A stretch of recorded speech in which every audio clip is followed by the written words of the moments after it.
You guys are still watching the PBA on IBC. According to Marshall, malaking tulong sa nabubuong chemistry ng Petron ang pagiging healthy nila at kumpleto. They've been sharpening little details ng maayos because everyone is present on the same page. If there's one word para kay Marshall to describe Petron, they are now a team. Balik sa inyo. Yun ang pinakamagandang balitang narinig talaga at napansin ng Petroniverse sa komperensyang ito. Ang tagal lang inantay ng Petron Faithful na yung potential na itong team na to on paper translates onto the floor. They come into tonight 7-1, looking to finish even stronger at 8-1 dito sa huli nilang laro sa elimination round. Pero John Dan Salvador will have none of it. He brings Global Port to within 1. Kasama ni Salvador sa seg, itong sina Taha, David, Cummings, and Mandani. Gustong pigilan sina Lassiter, Deutschmann, Lanete, Kramer, and Lutz. One more time para dito kay Marshall. Partida, tinamaan pa yun sa mata. Hindi pala kailangan tumingin sa ring nito para makashoot ng bola. Just before he pulled up or set himself up for that shot, kaya siya napigilan dahil nasundutan na siya.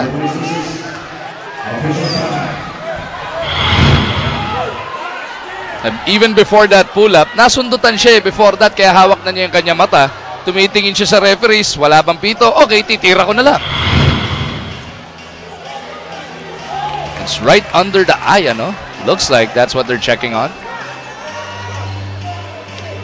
At inire-reklamo pa rin yan ni Marcio. See, it happens a little bit earlier, right there. And right there, Marshall Lassiter, as he tried to gather himself back up, biglang, oh, okay, action continues. He made him pay by burying his third triple. It's 29-25 sa puntong ito. Petron abante pa rin ang 4. Lassiter will have to troop back to the bench. Balik sa sahig, itong si Elijah Milsa.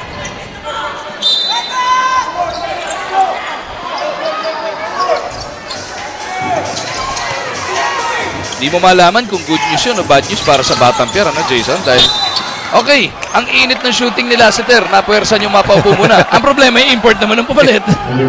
But you were expecting him to come back around, probably just a minute longer.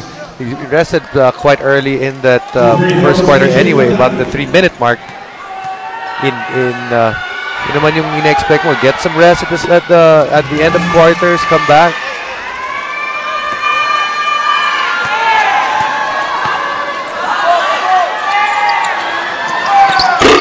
Mandani misses on the second. This is now going to be the 4th deadlock of this game. Ay, hindi, 29-26. Lamang pa rin ng tatlo, etong Petron.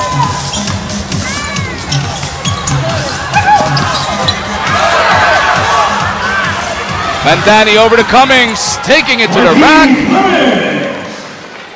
Cummings is the one that's really been the catalyst in terms of scoring para dito sa Global Port. And one thing that they've done well in terms of getting their points from is actually on the fast break. Ilang beses na yan para dito sa Global Port. Lutz on the move all the way to the hole. Bumuka yung depensa ng Global Port. He's taken a back seat seemingly in terms of offense for this team, really allowing the rest of the players to get their points. Remember, in his first year with Petron, he was actually one of their top scorers. This conference, 7 points per ball game lang ang inaambag neto ni Lutz as Lanete na ilang dun sa chase down neto ni Markeith. Lanete, step back jumper. In and out and back in. One of the other guys na nakakalimutan in the mix of the success of Petron has actually been Chico Lanete. He's been an able backup para dito sa Petron. This guy's coming off back-to-back tournament personal best performances. Naka 13 puntos 2 games ago against Stock and Tex, and then kontra sa Alaska, 16 points siya doon kung hindi tayo nagkakamali. And he has been shooting it great from the field as Cummings locates Mandani. Scoop layup is good. Another fast break coming out of that turnover in combination para sa Global Port. They've scored 16 points coming off the fast break or a turnover. Ito si Lutz looks winded at this point. Nakahawak na sa kanyang tuhod. Off your screens dito sa kanto. As Deutschmann will line it up, punches that one through. Petron plays pang-limang tres na, Jason. 5 of 7 from deep so far here in the Cuneta. And they're shooting very well, not only from three-point range, all over the floor for them. Right now shooting 61% from the field. Now they look to add to the 6-point lead. Hinahanap ni Millsap si Kramer. Na-traffic yung pasa. Cummings will push it the other way. Markeith drops it off to Taha. Global Port continues to attack the transition defense of Petron. The one problem para sa Petron sa araw na to so far has been turnovers. 8 turnovers so far for them. A little sloppy para dito sa Blaze Boosters as Kramer muscles this one through. 4 points in the contest para dito kay Douglas. Balik sa 6 ang abante ng Petron. Ano naman yung bakbakan? Salvador at Deutschman dyan sa poste. Jondan feels that he can take Deutschman because di ba magkasama sila dati sa isang team. Steal by Lutz. Gets it to Lanete. Stop and pop 3. No, oh, Millsap right there for the rebound. Feeds Kramer for his 6th point. And Coach Junel Baguli galit na galit dahil wala nga namang nagba-box out sa kanyang mga tropa. Kaya nagsisimula naman mag-aabante ng Petron. 8 puntos na to. 30-second timeout para sa Batang Pierre. Remember, this is a much bigger game para dito sa Global Port compared to Petron. Bakit? Because Petron has already been assured of not only advancing to the quarterfinals, but being #1 in this conference after the elimination phase. Global Port, on the other hand, you know, they can actually go all the way up for an opportunity for a twice-to-beat advantage, or all the way out, all the way down, all the way out kung mahabol sila ng Token Text, o kaya Ginebra, or even Air 21. Lalong-lalo na ang huling game na itong Global Port in the elimination round will be this coming Friday.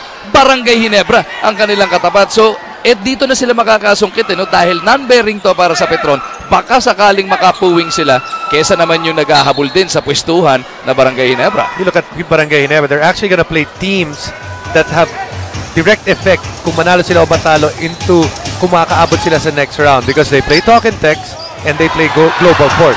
Uh-oh, watch out. Sinimplehan na lang yun ni Elijah Millsap.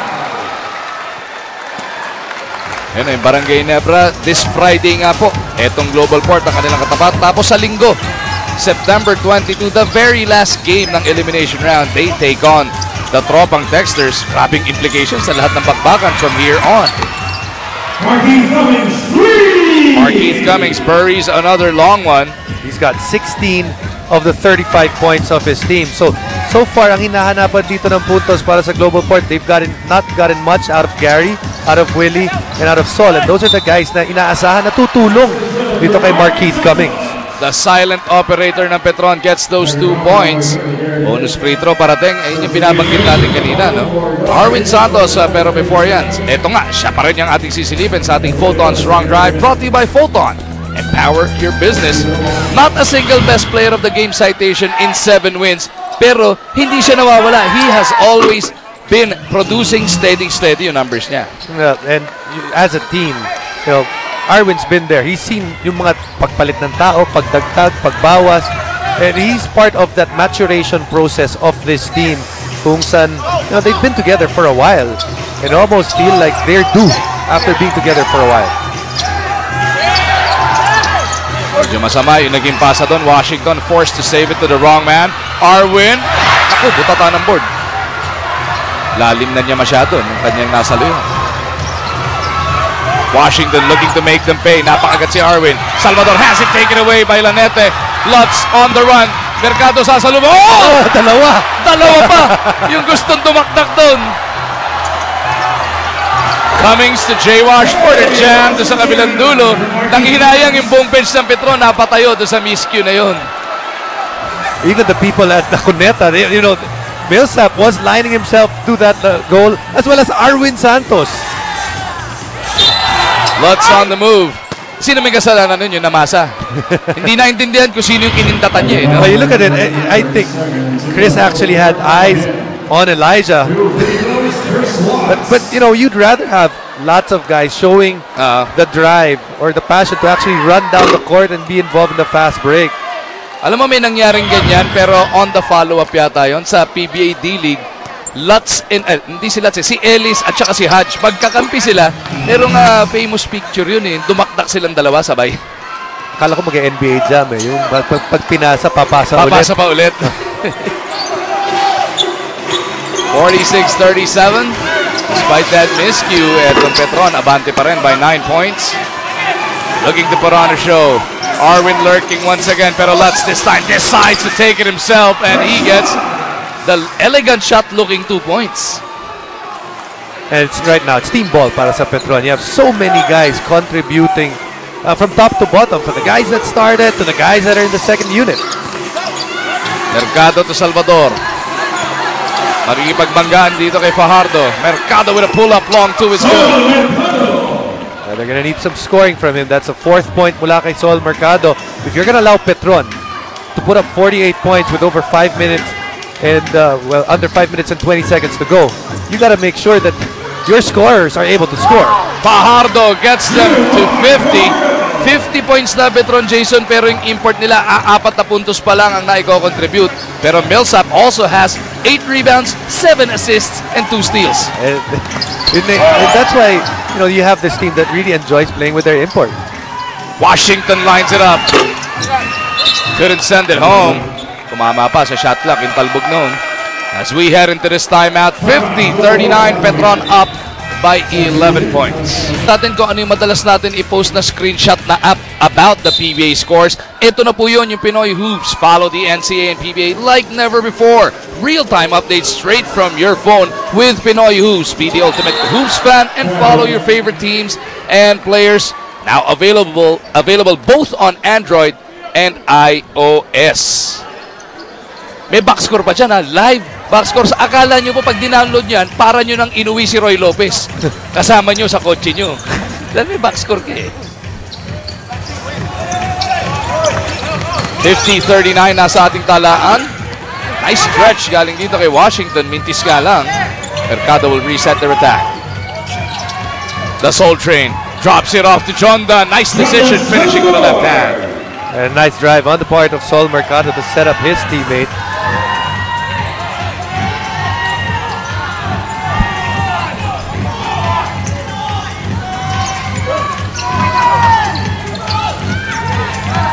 Millsap through a Fajardo pick. Pulls up for a 3. No good. Fajardo rebound na. Bibilang on the follow. Pero inabot ni Jay Wash na pababa yung bola. Kahit hindi mo kang papasok eh. Yeah, it looked like it was going to be short. The problem was it was on its way down. You should still allow it to travel its normal course. Hayaan mo siyang tumama sa ring eh, no? Eh, yun eh. Inabot na kagad niya. Hindi pa pwede yun.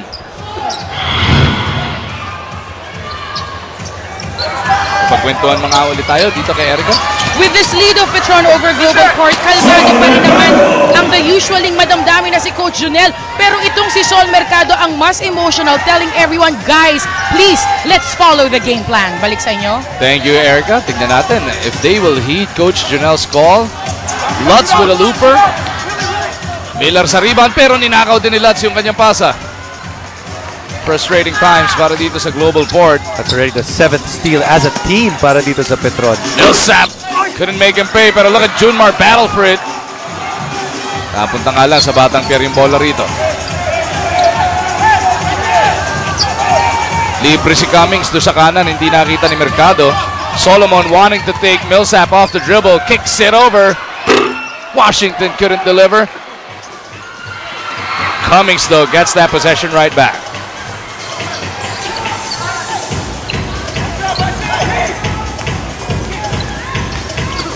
Marquez sasalubungin ni Fajardo, kicks it back out. They find Mercado who pulls up. Bang! Very effective second quarter para kay Sol Mercado. That's his 7th point in the quarter, and also you can see him setting up his teammates in this quarter.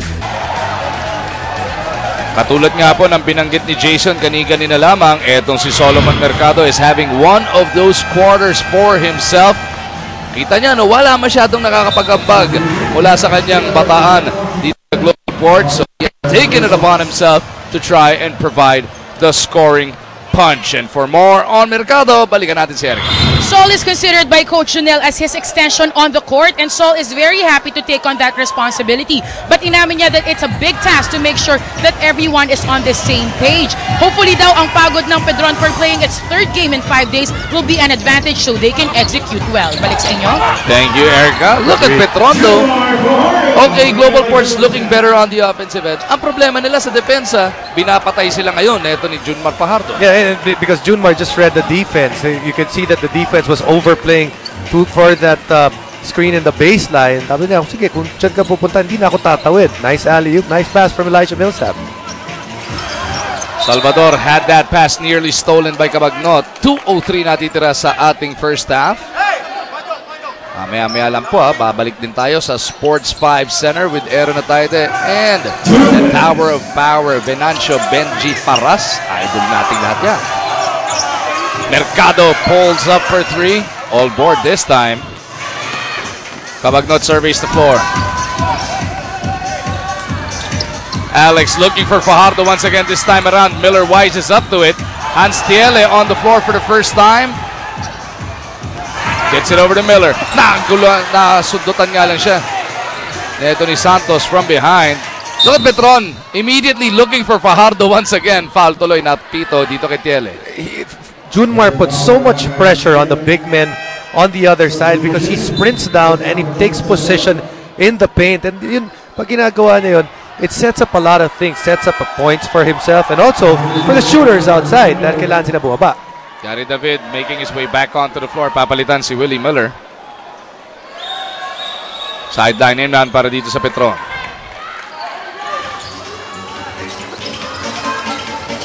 Millsap isolated against Cummings. Step back jumper off the crossover. Alang umubra.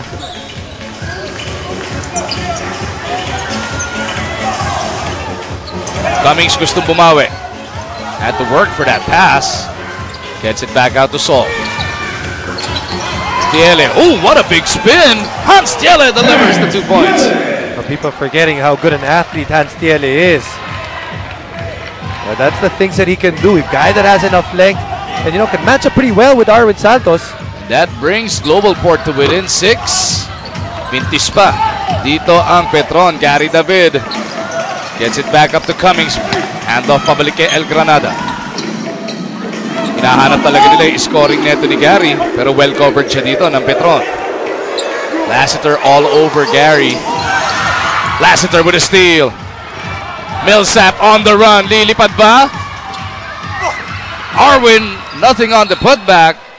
At mapupunta ang bola dito sa Batang Pierre.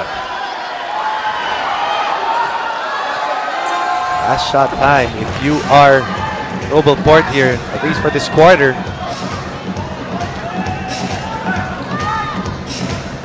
Mercado holding it. Global Port can come to within 4, maybe even 3 with a booming triple. Foul given up by Alex Cabagnot. 1 of 3 to give para dito sa Petron.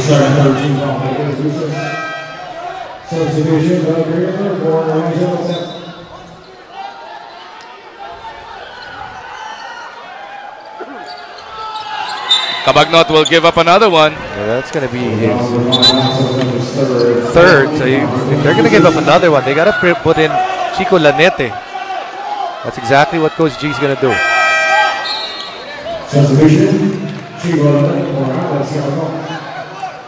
So last foul to give para dito sa Petron. Global Port's got to go quick. 5 seconds to shoot. Gary nakawala. Oh! Big follow by Marquez. Lanete with a chance for a Hail Mary. Too strong para dito kay Chico. 54-50, just when we thought Petron was starting to run away with this one. Global Port coming on strong to end this first half. Marquise Cummings with a big follow to bring them to within 4 points.